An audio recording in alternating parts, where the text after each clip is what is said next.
தன்னம்பிக்கையை பொறுத்த வரைக்கும் பல விஷயங்கள் நாங்கள் இதிலே பேச வேண்டியிருக்கிறது.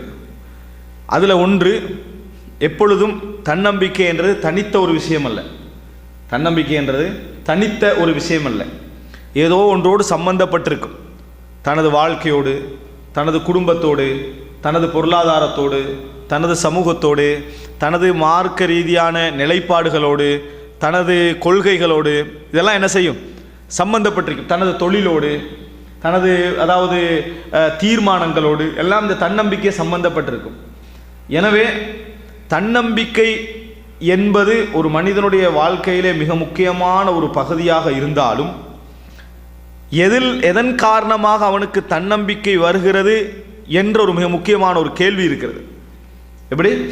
எதன் காரணமாக ஒரு மனிதனுடைய உள்ளத்திலே அந்த தன்னம்பிக்கை ஏற்படுகிறது என்பது ஒரு முக்கியமான கேள்வி இருக்கிறது. அது என்ன அப்படி என்று சொன்னால், தன்னம்பிக்கையோடு ஒரு விஷயத்தை முன்னெடுத்து செல்வதற்கு அந்த எடுத்து செல்லப்படுகின்ற விஷயம் சரியாக இருந்தால் மட்டும்தான் அந்த தன்னம்பிக்கைக்கே பிரயோசனம் இருக்கும். அந்த உறுதியான, ஆங்கிலத்தில் சொல்வார்கள் செல்ஃப் கான்ஃபிடென்ஸ் சொல்வார்கள். அதுக்கு உறுதி எப்போ கிடைக்கும் அப்படி என்று சொன்னால், தான் எடுத்த முடிவு சரியானதாக இருந்தார், தான் நம்பியிருக்கக்கூடிய கொள்கை, தான் வாழக்கூடிய குடும்பம், தனது பிள்ளை, தனது தொழில், எல்லா விஷயத்திலும் சரி என்கின்ற ஒன்று இருந்தால்தான் இந்த தன்னம்பிக்கை என்ன செய்யும்? அவனை கொண்டு போய் உச்சகட்டமான இடத்திலே கொண்டு போய் அவனை வெற்றி பெற செய்யும். ஆனால் ஒருவர் தன்னம்பிக்கை இல்லாமல் இருக்கிறார், ஆனால் சரியான விஷயங்களை கையிலே வைத்திருக்கிறார், அதுவும் முடிவு என்ன? தோல்வி. ஒருவர் தன்னம்பிக்கையோடு இருக்கிறார், பிழையான விஷயங்களை என்ன செய்கிறார்? கையிலே வைத்திருக்கிறார், முடிவு என்ன? தோல்வி. எனவே இந்த இரண்டு பகுதியும், இல்மும் அஸ்ஸிகா பின் நஃப்ஸ், ஒரு விஷயத்தை பற்றிய சரியான அறிவு, இரண்டாவது உள்ளத்திலே உள்ள தன்னம்பிக்கை, இந்த இரண்டும் ஒரு மனிதனுக்கு கிடைத்து விட்டது என்று சொன்னால், இந்த உலகத்தை அவன் ஆள நினைத்தால் அந்த இடத்துக்கு கூட என்ன செய்யலாம்? அவனுக்கு போகலாம். அந்த அளவுக்கு அவன்கிட்ட தன்னம்பிக்கை இருந்தால். தன்னம்பிக்கை என்பதும் அறிவு என்பதும் எல்லோருக்கும் சரிசமமான அளவில் என்ன செய்யாது? கிடைக்காது. அல்லாஹு தாலா நாடியவர்களுக்கு மன உறுதியை என்ன செய்வான்?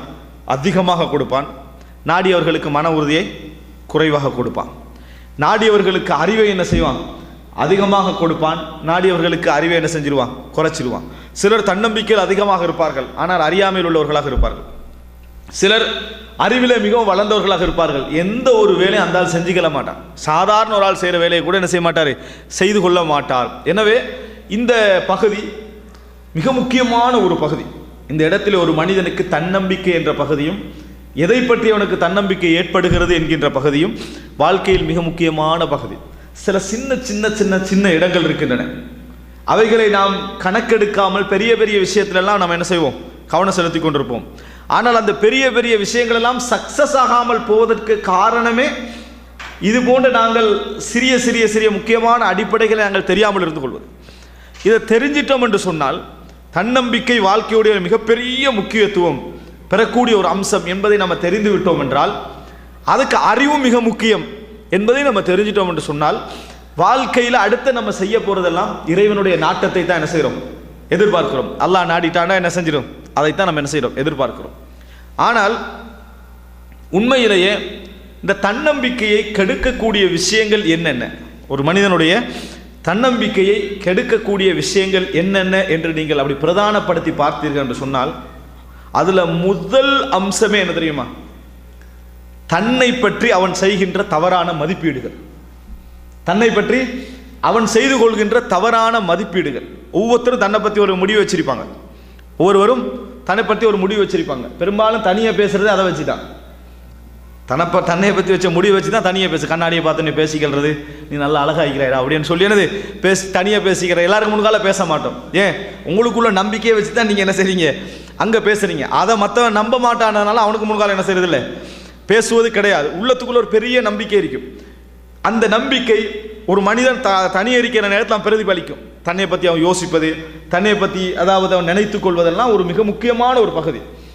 ஆனால் எப்பொழுது நீங்கள் உள்ளத்தில் இந்த அளவுக்கு வைத்துக் கொண்டிருக்கக்கூடிய நம்பிக்கையில் கோளாறு வரும் தெரியுமா? அதுக்கு ஒரு சின்ன ஒரு உதாரணம் சொல்கிறேன். ஒரு சின்ன ஒரு உதாரணம். ஒரு பெண்மணி ஒரு கடைக்கு போய் இந்த பெட் வாங்குவாங்களே, பூனை செல்ல பிராணிகள் வாங்குவாங்களே, அப்படி வாங்குறதுக்கு போகுது. போன நேரத்தில் இவ கொண்டு போன $2 கொண்டு போகிறாங்கன்னு வைங்க, ஒரு பூனைக்கு வந்து $4. அதனால் வந்து இவ கொண்டு போன $2 என்ன செய்ய முடியாது, அதை வாங்க முடியாது.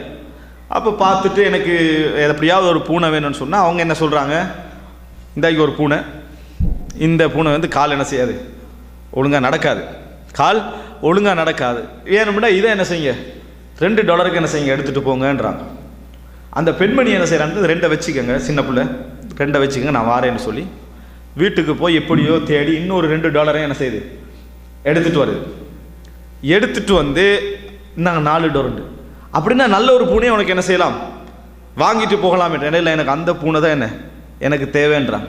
ஏமா இவ்வளவு அதாவது பணம் கொடுத்து இந்த ஒரு பூனையை நீங்கள் வாங்கிட்டு போகணுமான்னு அவர் திருப்பி திருப்பி கேட்குறான். பூனையை வாங்கிட்டு அந்த பெண்மணி அந்த சின்ன பிள்ளை அவங்களுக்கு ஒரு பதில் சொல்கிறதுக்காக வேண்டி கடைக்காரரை அழைச்சி தனது ட்ரெஸ்ஸை தூக்கி காட்டுறாங்க காலை.